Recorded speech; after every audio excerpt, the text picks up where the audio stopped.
riset itu kan by nature ya, secara alami kami itu memang dunianya anak muda. Kenapa? Karena riset itu basisnya kreativitas. Tapi kayaknya nanti Pak Handoko agak kaget ya saya tanya nih. Ya, nggak apa-apa. Lagi rame nih Pak, kabur aja dulu. Oh iya, oh nggak apa-apa. Itu saya orang pertama yang pasti apa? Saya ini orang yang dulu pernah mau kabur aja dulu. Oke. Ya, jadi Gimana saya paham. tuh Pak? Ya.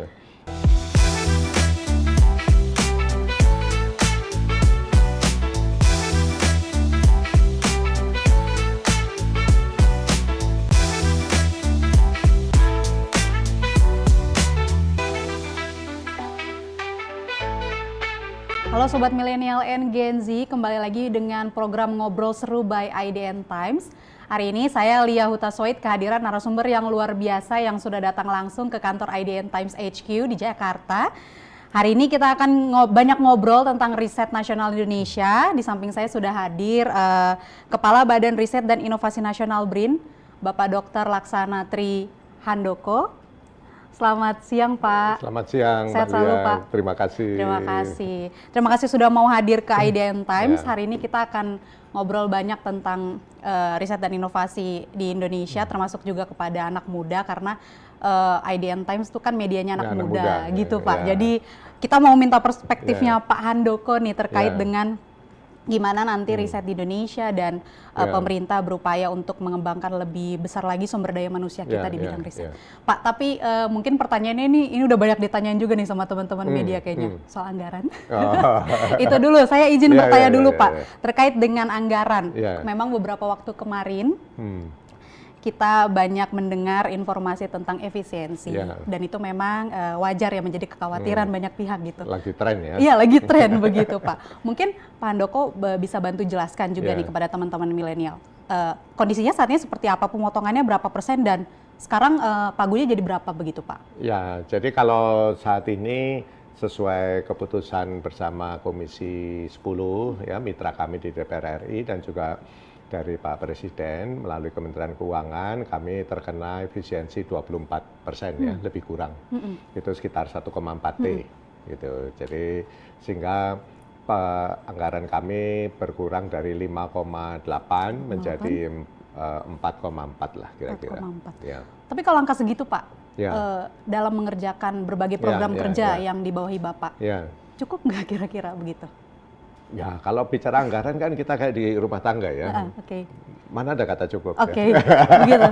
Iya, gitu. Tapi kan kita harus memprioritaskan mana yang perlu terlebih dahulu ya. Boleh nggak dikasih tahu Pak ke teman-teman yang jadi prioritas tuh apa begitu Pak? Ya, kalau prioritas kami tentu bagaimana supaya anggaran risetnya itu sendiri tidak terdampak. Dan itu kami pastikan tidak terdampak untuk kasus kami di BRIN ya. Gitu sama sekali karena kami lebih memprioritaskan efisiensi itu pada hal-hal yang non esensial ya gitu, misalnya ya perjalanan luar negeri dihapuskan, kemudian termasuk yang paling kecil-kecil BBM untuk pimpinan termasuk saya dihapuskan. Oh iya. Begitu terus. Ya nggak apa-apa kan. Ya habis itu kami melakukan penghematan dari sisi operasional gitu. Sebenarnya BRIN itu KL yang pionir kalau untuk masalah efisiensi gitu ya. Makanya ada yang bilang Badan Riset Irit Nasional. Wah, kok gitu Pak? Iya. Jadi sebenarnya udah familiar dengan hal-hal itu. Iya, sejak pendirinya BRIN kami itu sudah melakukan efisiensi hampir 19 triliun. Karena tadinya kan anggaran total kami itu 26 T. Ya kan? Itu pada saat itu kami normalisasi menjadi 7 T, apalagi satu masih COVID ya, 2021, jadi itu yang mungkin kontribusi terbesar teman-teman saya lah ya, untuk ya. Sehingga kalau secara mental mah sudah siap kalau orang sudah biasa begitu menghadapi efisiensi, begitu ya Pak. Oke, jadi tidak dan biasa kreatif. Ada aja ini ya. Ada aja celahnya. Akal untuk mencari peluang yang lain. Nah, cara mencari peluangnya itu Pak. Kalau kita bicara anggaran itu kan memang dari pemerintah untuk BRIN begitu Pak. Ada nggak sih upaya mungkin seperti pencarian dana lain gitu dari bentuk kolaborasi? Banyak, gitu? Ya justru sebenarnya anggaran di luar APBN itu lebih besar. Tetapi tentu tanpa anggaran APBN yang minimal harus ada itu ya tentu tidak bisa. Karena kan kami harus memastikan minimal gaji pegawainya Iya. terbayar toh, ya kan? Kalau pegawainya nggak ada gimana? Kan nggak bisa ya. Yang kedua itu adalah semua lab bisa berfungsi dan berjalan secara penuh. Gitu. Apalagi kalau di BRIN kan banyak lab yang cukup berbahaya, termasuk reaktor nuklir, lab-lab yang menangani virus dan sebagainya ya. Itu kan tidak boleh mati, listrik aja tidak boleh mati ya misalnya. Nah, selama itu semua berjalan, kita bisa mencari peluang yang ya baik dari dalam maupun luar negeri ya, dari eksternal gitu. Dan selama ini memang begitu. Itu sudah embedded kalau di periset itu, bahwa periset itu ya harus sebenarnya tujuan utamanya bukan cari uang eksternal sih. Tujuan utamanya kan sebenarnya mereka harus kolaborasi ya. Gitu. Nah, melalui kolaborasi itu secara alami dana eksternal itu bisa tercukupi. Masuk. Ya kalau cukup nggak cukupnya ya kalau nuruti cukup nggak pernah cukup. Oke. Pak, tapi kalau kita bicara masih efisiensi nih ya Pak, BRIN tuh bisa memastikan nggak Pak kalau operasional fasilitas riset kritikal seperti namanya nuklir, laboratorium infeksius, koleksi spesimen gitu, itu tetap safe nggak Pak? Untuk kondisi saat ini masih bisa, dan kami masih bisa mengatur lah itu ya untuk saat ini ya. Gitu ya, saya berharap tidak ada efisiensi lebih lanjut ya. Gitu. Kalau itu terjadi memang cukup berat ya pastinya. Begitu. Dan memang selain itu yang dampak utama memang ada potensi perlambatan dari penyediaan infrastruktur riset. Yang tadinya memang sudah direncanakan jadi harus terpaksa kami tunda ya, misalnya. Infrastruktur baru ya maksudnya. Ya. Baru, tapi yang lama sebelumnya masih bisa dimaksimalkan gitu, ya, kira-kira begitu. Tadi emang agak banyak ya Pak kita bicara anggaran karena memang masih menjadi perhatian banyak pihak. Nah, kalau dari sisi peneliti BRIN-nya begitu Pak, ada nggak sih dampak dari anggaran ini begitu? Mungkin dari gaji atau apa? Kalau dari sisi gaji tidak, tentu tidak, karena itu komitmen kami dan itu sesuai arahan Presiden juga bahwa tidak boleh itu terdampak, jadi kami pastikan itu tidak terdampak. Ya. Kalau untuk belanja pegawai sama sekali. Tidak ada. Ya, sama sekali. Tetapi memang fasilitas-fasilitas yang tadi non esensial ya. Jadi kami bekerja itu dengan sistem work from anywhere. Basisnya coworking space. Jadi semua kantor kami itu coworking space. Di situ biasanya ada snack corner, nah itu snack corner kayak mohon maaf ini terpaksa kami hapus. Itu dikurangin ya Pak? Bukan, hapus sama sekali. Hapus jadi sama tidak sekali. ada. Tidak ada. Jadi sekarang ini mutih. Mutih. Air putih. Puasa mutih begitu Pak. Tapi ya anggap aja hidup lebih sehat ya. Oke. Positif sekali ya Pak jadinya ya mindsetnya. Riset harus positif thinking ya. Penuh optimisme dan positif thinking. Pak tadi sedikit menyinggung soal Pak Prabowo tidak ingin kan ada macam-macam jadinya ke peneliti begitu ya Pak. Tapi kalau dari BRIN sendiri bagaimana sih menyesuaikan diri dengan prioritas riset dan inovasi yang ditetapkan oleh Presiden kita yang baru untuk saat ini? Ada pesan-pesan khususnya nggak Pak dari Pak Presiden gitu terkait kinerja BRIN ke depan gitu? Jadi sebenarnya sejak awal kami telah diamanatkan untuk fokus ke program-program yang bisa mendukung swasembada pangan, swasembada energi, dan kemandirian kesehatan gitu. Selain penciptaan talenta unggul. Ya, karena penciptaan talenta unggul itu tidak bisa hanya melalui jalur formal, melalui kampus dan sebagainya, tidak bisa begitu. Kalau kampus itu kan untuk menciptakan orang punya kualifikasi, ya, punya ijazah misalnya. Nah, realnya dia, kompetensi realnya itu hanya bisa dibangun kalau untuk akademisi khususnya itu hanya dari aktivitas riset atau entrepreneurship, technopreneurship itu dari aktivitas riset. Bagaimana kita bisa melibatkan anak-anak muda itu di berbagai aktivitas riset sehingga dia punya ide baru, punya perspektif wawasan untuk misalnya mendevelop startup berbasis teknologi misalnya ya. Nah itu hanya dari aktivitas riset ya. Jadi ada dua sisi itu. Tetapi sebenarnya ini kan program yang tidak berubah ya sejak zaman Pak Jokowi 1, Pak Jokowi 2 juga memang fokusnya ke pemenuhan pangan, energi, ya kan, kemudian talenta ya, SDM gitu ya. Ya, jadi intinya bagaimana Indonesia harus dibawa ke ekonomi berbasis pengetahuan ya, knowledge based ekonomi. Karena ekonomi yang nilai tambahnya tinggi. Ya kan, kalau tidak kan tidak mungkin kita bisa mencapai pertumbuhan 8% apa itu ya. Dan kalau itu tidak tercapai tentu cita-cita apa ya middle income trap ini ya kan melampaui, supaya tidak terjadi middle income trap ini tidak mungkin bisa dilakukan. Ya, jadi kita harus menciptakan ekonomi yang memang nilai tambahnya tinggi.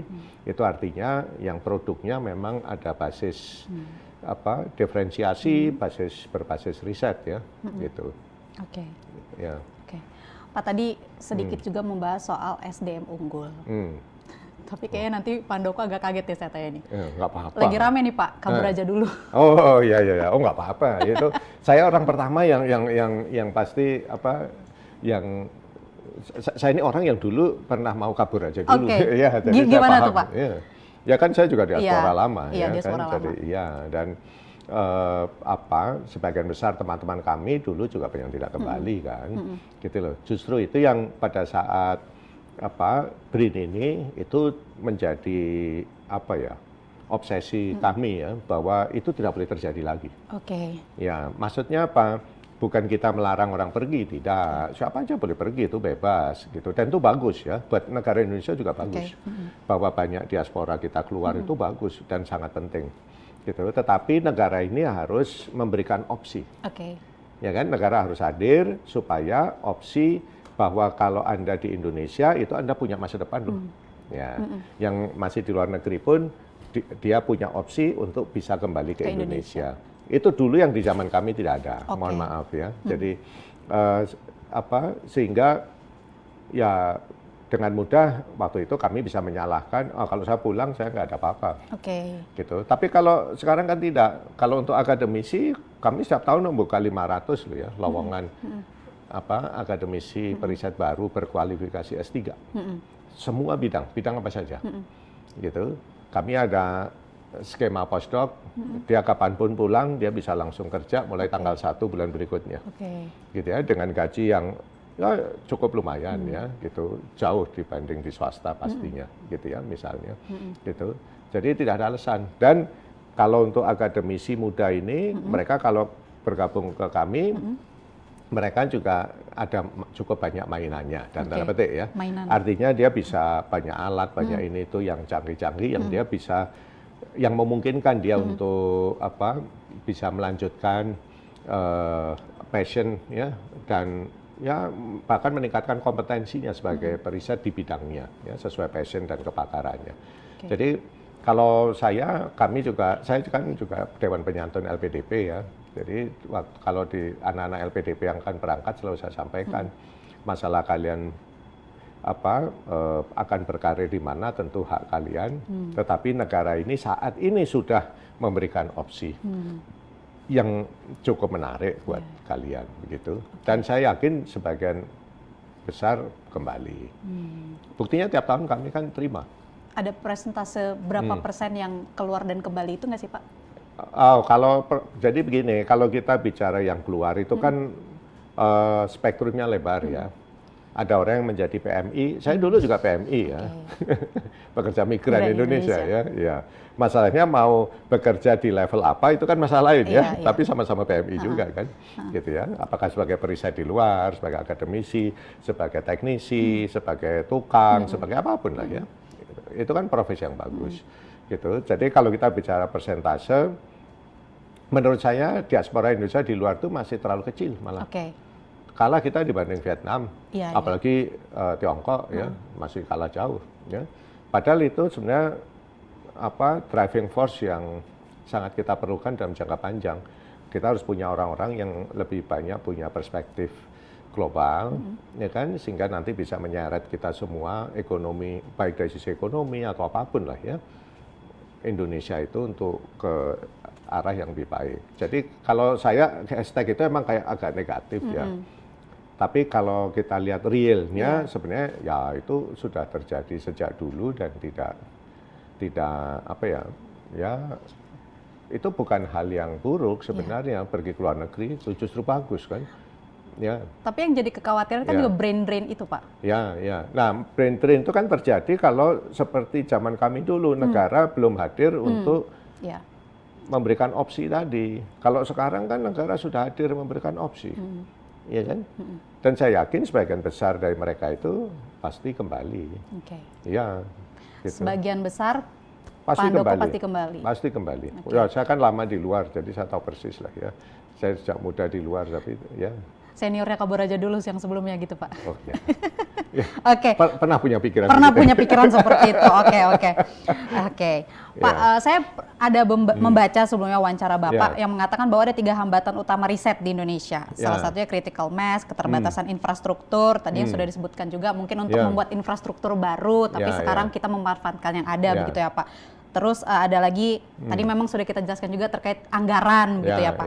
Nah, mungkin Bapak bisa identifikasi lebih detail lagi nggak sih faktor tersebut sebagai hambatan utama dari pengembangan riset nasional kita? Dan nanti mungkin BRIN mau apa begitu Pak? Jadi sebenarnya yang tadi disampaikan terkait dengan ketersediaan infrastruktur dan sebagainya, itu sebenarnya sekarang praktis sudah selesai setelah 4 tahun BRIN berjalan ini. Karena kami dalam perjalanan berapa tahun ini, itu memang fokus mengembangkan infrastruktur, gitu, sehingga kami bisa menyediakan dalam tanda petik mainan tadi, ya kan, untuk talenta muda kita, ya, termasuk anak-anak mahasiswa yang baru akan masuk misalnya, ya, gitu. Jadi itu praktis sebenarnya sudah selesai.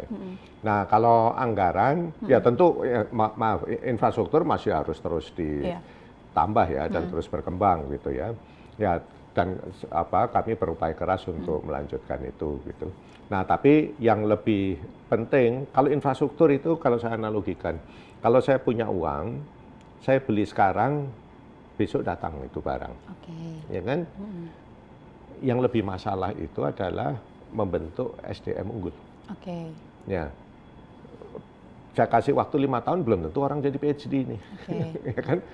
Belum tentu berhasil lah, belum tentu juga dia sanggup sampai di level yang kita harapkan misalnya ya. Jadi masalah kita itu masih di SDM sejujurnya. Dan menurut saya itu di semua sektor. Kalau sektor kami lebih terasa karena kami memang sektor yang sangat bergantung pada SDM unggul kan. Gitu. Jadi penciptaan SDM unggul ini tidak boleh terputus. Itu sebabnya tadi saya terlupa menyampaikan, meskipun kami melakukan efisiensi sesuai arahan Pak Presiden, penciptaan SDM unggul ini salah satu ya, selain biaya selain anggaran risetnya itu sendiri yang tidak kami efisienkan. Ya, karena kalau saya berhenti merekrut anak misalnya fresh S1 untuk S2 saat ini, dia pasti sudah pergi entah kemana kan, mungkin bekerja di bank, bekerja di perusahaan atau apa, kita sudah hilang. Kita akan kehilangan 1 tahun generasi dari anak-anak yang mungkin potensi menjadi talenta unggul masa depan kita kan. Nah, itu yang kami usahakan tidak berhenti. Gimana Pak cara kalau dari programnya dari BRIN begitu? Ya. Nah, itu sebabnya kami punya yang namanya manajemen talenta nasional untuk riset dan inovasi. Jadi ini sejak Pak Jokowi II. Jadi kami ingin memberikan opsi, sekali lagi opsi. Ya. Negara hadir memberikan opsi bahwa anak-anak S1 fresh lulusan manapun, selama dia punya passion, itu dia bisa lanjut S2, bisa lanjut S3, sebelum umur 27, 28 dia sudah S3. Opsi itu harus ada, dulu nggak pernah ada. Ya kan, orang harus kerja dulu. Tapi begitu orang kerja, passionnya pasti berubah. Ya kan, gitu. Meskipun kerjanya awalnya terpaksa misalnya. Ya, gitu. Nah, ini yang tidak boleh, dan itu yang di luar negeri standarnya kan juga sama. Anak-anak ini harus tanpa jeda harus lanjut sehingga dia betul-betul bisa fokus mencurahkan konsentrasinya ya, sehingga dia benar-benar bisa menguasai sesuatu yang sangat spesifik itu. Negara untuk maju itu perlu itu, orang yang menguasai hal-hal yang spesifik di banyak sekali bidang ya, gitu. Jadi itu yang nggak boleh kita lupakan gitu. Sebenarnya itu yang paling krusial. Dan itu hanya bisa dilakukan melalui aktivitas riset dan inovasi yang konkret karena itu proses learning by doing. Kayak Mbak Lia, kan nggak mungkin hanya sekolah komunikasi terus bisa jadi host, nggak bisa. Pasti harus ada lapangannya kan, ya memang beneran terjunin di situ, ya kan, babak belur di situ, baru setelah berapa tahun, baru bisa, ya kan, sudah punya itu. Nah, ya. Tadi kan memang kita banyak juga ngobrol soal bagaimana nanti BRIN aku sih nangkepnya jemput bola ya Pak, jadi biar nggak pergi kemana-mana dari S1 untuk dikasih, ini lo ada, kita kasih mainannya begitu. Emang melihat kecenderungan generasi sekarang tuh seperti apa sih Pak untuk di bidang seperti ini gitu? Di bidang riset Jadi gini, dan kalau inovasi. riset itu kan by nature ya, secara alami kami itu memang dunianya anak muda. Kenapa? Karena riset itu basisnya kreativitas. Ya kan? Orang kreatif itu siapa? Pasti generasi muda. Ya kan? Makin tua kayak saya begini pasti makin lemot kreativitasnya ya. Okay. Oh enggak gitu ya. Ya, jadi ini memang basically dunia anak muda. Dunianya kita gitu. Dunia anak muda. Iya, gitu. Dan banyak sekali anak muda yang memang memiliki passion, ketertarikan untuk masuk ke dunia ini ya. Gitu. Meskipun belum tentu nanti mereka jadi akademisi ya. Tidak harus mereka jadi akademisi. Nanti bisa jadi bekerja di perusahaan, bekerja jadi penyiar. Tetapi dia punya background knowledge yang cukup kuat mengenai suatu hal, ya kan, yang advance gitu. Nah, itu akan memberikan warna yang berbeda di dunianya yang baru nanti. Itu sebenarnya yang membuat jadi naik ya, meleverage negara kita menjadi lebih baik.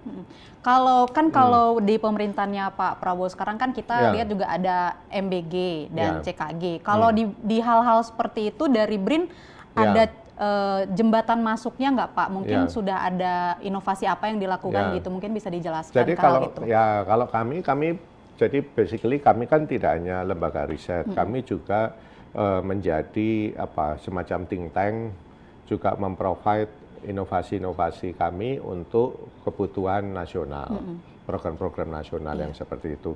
Jadi misalnya penanganan stunting, makan bergizi gratis. Tadi yang makan bergizi gratis itu basicnya swasembada pangan loh ya. Ya kan? Kalau ini import semua kan repot juga ya. Jadi sudah mulai dari masalah swasembada pangannya.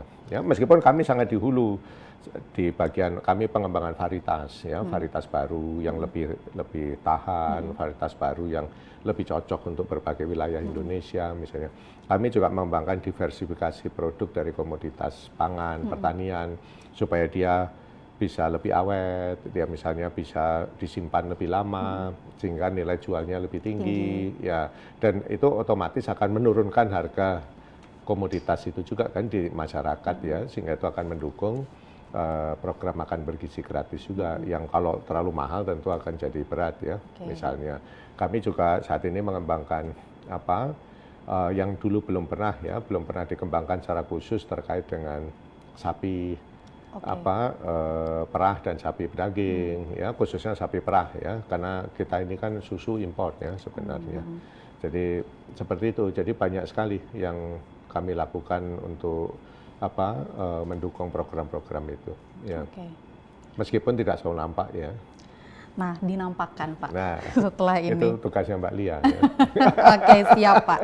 Nah, tadi kita juga banyak bicara mungkin soal program pemerintah, MBG, CKG. Tapi kan salah satu hal yang menarik juga ini terkait dengan AI, begitu Pak. Belakangan ini kan AI juga menjadi perhatian. Kalau dari Menkom Digi itu antisipasi soal kejahatan digital gitu. Mungkin kalau dari bidang riset dan inovasi sendiri, AI itu udah seperti apa sih Pak di dalamnya gitu?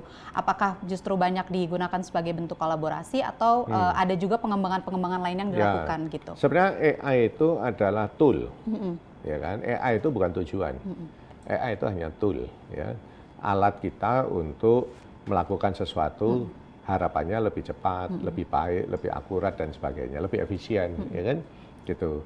Jadi supaya hostnya nggak salah, dia dikasih tool AI misalnya, kan bisa begitu ya. Gitu. Kalau di dalam riset pun AI itu sudah menjadi bagian dari tool sebenarnya cukup lama, sudah sejak lama ya, sebelum AI boom di publik ya. Gitu. Jadi pada saat itu kami tidak selalu menyebutnya itu AI. Penyebutannya tidak semasif sekarang ya, gitu ya Pak. Tapi itu kan itu sebenarnya kalau kita lihat toolnya secara teknis ya, itu barang standar sebenarnya kalau untuk teman-teman periset ya, gitu. Jadi itu sudah hal biasa, gitu. Dan kalau dari sisi tadi ya, katakanlah teman-teman kami bagaimana sih kontribusinya ke AI, wah itu hampir semuanya itu teman-teman kami terlibat ya.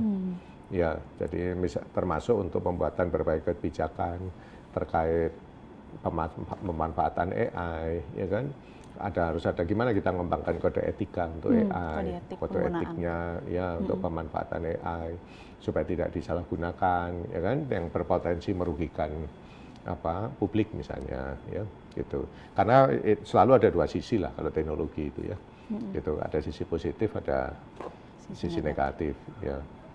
Oke, Pak Handoko, kita udah bicara banyak tadi soal bagaimana BRIN. Bicaranya serius, susah-susah. Kita biar agak santai gitu ya Pak ya. Mbak Lia aja jadi serius. Iya, saya jadi serius.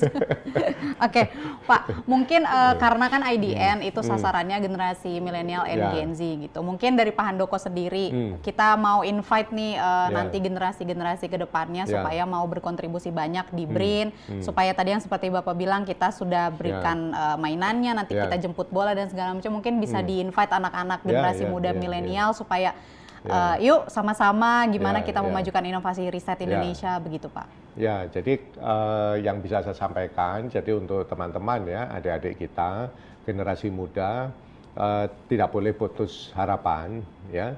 Negara ini sudah hadir ya, memberikan opsi-opsi yang bisa dipilih ya. Kita ada LPDP, ada Degree by Research, ya kan, bisa S2, S3 langsung, tanpa jeda, tanpa harus mengeluarkan biaya sendiri, ya kan? Apakah mau jadi akademis atau tidak, itu juga nggak masalah, gitu ya. Jadi kesempatan itu ada banyak, semua bisa diakses di BRIN, dan kalau sudah S3 pun bisa masuk lagi ke BRIN misalnya ya. Jadi peluang itu terbuka lebar untuk saat ini ya, untuk semuanya. Jadi mohon itu bisa dimanfaatkan, dan BRIN selalu menanti ya adik-adik kita yang punya passion, ya, punya minat. Ya, untuk melakukan berpikir kreatif ya, tidak harus menjadi saintis ya, tapi berpikir kreatif, berpikir di luar out of the box ya, gitu, untuk bergabung dengan kami. Mungkin itu. Siap. Oke, Pak.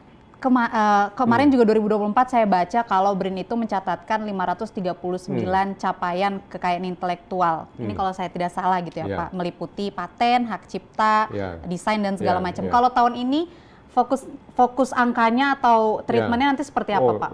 Target kami tahun ini 1.400. Oke, 2 kali lipat. Jauh lebih tinggi, ya, lebih dari hampir 3 kali lipat, begitu.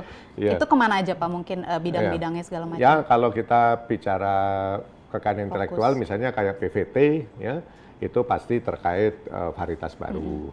Tapi kalau paten itu biasanya yang hard science, ya, atau bioteknologi gitu ya, kalaupun life science ya misalnya. Jadi di banyak bidang sih. Dan itu sangat penting buat negara kita, karena itu menjadi indikator utama apa yang disebut sebagai Global Innovation Index, ya, gitu. Itu peringkat yang menunjukkan seberapa inovatif negara ini. Dan itu membuat negara kita itu tidak hanya lebih dipandang ya, tapi juga memberikan keuntungan-keuntungan finansial, karena peringkat total nanti terkait misalnya Global Competitiveness Index dan sebagainya itu juga tergantung pada indikator-indikator yang sama, gitu ya. Oke, kalau dari penelitinya begitu Pak, ketika mereka berhasil nih melakukan satu inovasi begitu, kalau biar supaya juga teman-teman nanti mungkin ke depannya ada ketertarikan. Ketika mereka mendapatkan satu inovasi, kolaborasi dari swasta, itu kira-kira dapatnya bagaimana ya Pak? Atribusinya begitu? Kami sudah ada mekanismenya ya, yang memang sudah ada payung hukumnya. Jadi dari setiap katakanlah lisensi ya, jadi kalau kita bikin paten, kita lisensikan ke industri, sebagian dari royalti itu kita berikan ke tim perisetnya. Tim periset. Ya, maksimal 30%. Maksimal 30%. Ya, itu cukup besar lah. Ya, cukup besar untuk ukuran global ya, 30%. Jadi itu bisa menjadi insentif sih, tambahan ya untuk para periset kami. Biasanya kami tiap bulan April waktu ulang tahun BRIN kami bagikan. Dibagikan sama yang ini ya Pak, yang tadi yang menjelaskan soal kekayaan intelektual tahunan itu dijelaskan juga di ulang tahun BRIN atau Kalau kekayaan intelektual kami sepanjang tahun sepanjang melakukan tahun. registrasi. Jadi ya. dihitung sepanjang tahun, nanti per 2024, kemarin angkanya 500, Betul, nanti 2025 1.400. targetnya 1.400, amin.